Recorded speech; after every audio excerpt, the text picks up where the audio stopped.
Cuando los elementos principales del Renacimiento empezaron a entrar en crisis, el manierismo significó un progresivo abandono de la proporción de las figuras, de la perspectiva espacial, el uso de líneas claras y definidas y de las expresiones mesuradas y dulces de los personajes renacentistas. Por ello, para muchos, el manierismo es un periodo de transición entre el arte renacentista y el arte barroco de los siglos siguientes. Este se desarrolla en Italia entre el 1515 y el 1600. Tuvo su origen en Venecia por influjo de sus mercaderes y en Roma merced a los mecenazgos de los papas Julio II y León X.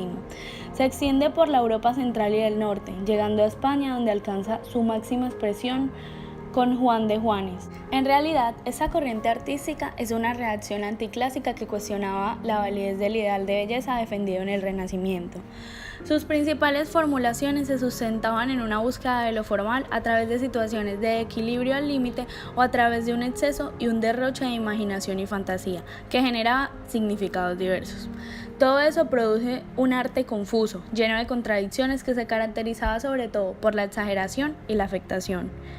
Etimológicamente, el manierismo proviene de la definición que ciertos escritores del siglo XVI, como Giorgio Vasari, asignaban a aquellos artistas que pintaban a la manera de, es decir, siguiendo la línea de Miguel Ángel, Leonardo o Rafael, pero manteniendo en principio una clara personalidad artística. El concepto de maniera significaba un saber hacer y además sin esforzarse demasiado por hacerlo. Era sofisticación, por así decirlo. Se trataba de un arte que en ese entonces era exclusivo de la corte.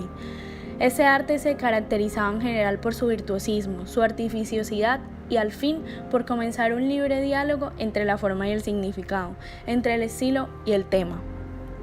Por eso hay que decir que Renacimiento y manierismo están íntimamente ligados. No es posible su disociación. Diríamos que el manierismo también es renacimiento. La pintura manierista trae consigo una serie de características, tales como una nueva paleta de color, posturas irreales o bastante forzadas, una composición exagerada y asimismo la imitación de la manera de Rafael y Miguel Ángel. También un interés bastante profundo en el manejo de la luz. Como otros de los rasgos importantes de la pintura manierista, encontramos la composición con los elementos clásicos basados en la belleza, armonía y la unidad. Estas obras eran inestables, tensas y desequilibradas. Sus composiciones irregulares, tenían zonas muy vacías y otras muy llenas. Las figuras se representaban como a punto de caer. Además, sustituían los colores suaves por tonos más fríos y ácidos. Las tonalidades no siempre se correspondían con la realidad de los objetos que se representaban, y los dibujos eran bastante exagerados, pero sofisticados y artificiosos, donde se podían acentuar los gestos, los giros y también predominaban las curvas. El entierro del señor de Orgaz, llamado popularmente el entierro del conde de Orgaz, fue un óleo sobre lienzo pintado por el Greco en 1587, que representa el milagro en el que, según la tradición, San Esteban y San Agustín bajaron del cielo para personalmente enterrar a Gonzalo Ruiz de Toledo, el señor de la villa de Orgaz, en la iglesia de Santo Tomé, como premio por una vida ejemplar de devoción a los santos, a su humildad y a las obras de caridad llevadas a cabo. La escultura manierista tuvo gran importancia, le dieron tendencia a la monumentalidad. Los escultores se encargaban de dar dinamismo a sus obras a través de las líneas curvas y formas serpenteantes. El canon era más alargado y sus figuras retorcidas. Hubo gran interés por el hombre y el cuerpo humano, es decir, naturalismo y antropocentrismo. Se defiende también la multifacialidad, aunque adquiere máxima importancia la parte frontal de las creaciones. Las obras se realizaban a partir de un único bloque de material, a partir del cual cada autor eliminaba una parte sobrante. Los rasgos manieristas superficiales son patentes: el alargamiento de las figuras, el gesto desmedido y poco coherente, el espacio angosto. Adicionalmente, había un movimiento que rompía de forma definitiva la estatua clásica. Un grupo incita a una multitud de perspectivas. Eso fue el manierismo, un movimiento de figuras que se retorcían y prolongaban en su contraposición y no atendían a la perspectiva frontal típica del Renacimiento, donde se mostraba una visión estática, serena, sustituida. Aquí había un enérgico dinamismo. Desde el punto de vista arquitectónico manierista, se rompe la armonía única del edificio y se busca la complejidad. Las formas se usaron para demostrar la duda, el conflicto y la tragedia por la que pasaba la humanidad en ese entonces.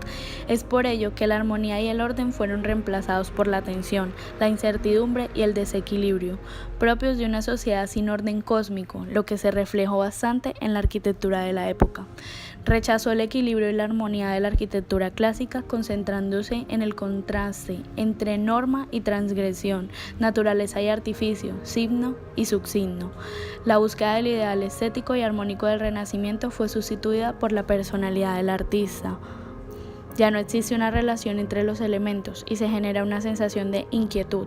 Muchas veces aparece una tensión entre elementos opuestos, pero lo que buscaban era más que todo la relación dinámica de elementos contrastantes o, dicho de otra manera, sucesión de espacios de carácter diverso. Así nos damos cuenta que en la arquitectura primaron los elementos usados de forma arbitraria, la tensión y la abstracción en las formas en contraposición con los cánones, y hubo obras más plásticas y decorativas. Podemos decir entonces que los manieristas destacaron por lo grandioso y cambiante más que por el individualismo.